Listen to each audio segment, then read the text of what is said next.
Chapter 2. Shifting Shadows. By morning, Elliot convinced himself it had been a dream. He examined the floor, half expecting scrape marks or scuffs. But there was nothing, only the heavy presence of the trunk, sitting obediently where he left it.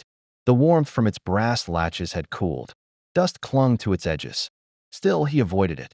He poured himself a cup of coffee and tried to focus on the other items in his collection: the mummified finger, the cracked Victorian phrenology bust. But his gaze kept drifting back to the trunk. It felt like it was watching him, waiting. At noon, the post came. Bills, a flyer for a missing cat named Tilly, and a note from Mrs. Hill in 2B, asking if he'd heard anything strange last night. Like dragging furniture, she wrote. Or maybe a cat fight? Her tabby hadn't come home. That night, Elliot dreamed of the trunk opening, not with hinges, but like a mouth stretching too wide, its insides a wet, endless throat. He saw hands reaching from within, pale and twitching, and something breathing in the dark. He woke with a jolt. 3:17 a.m. Silence. Then, tap, tap, tap. He sat up, listening.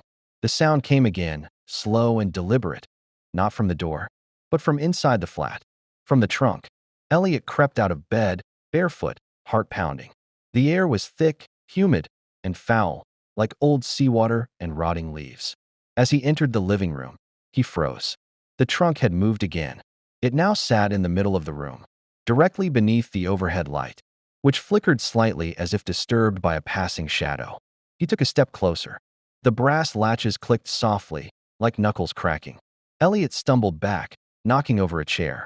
The noise startled him more than the trunk itself.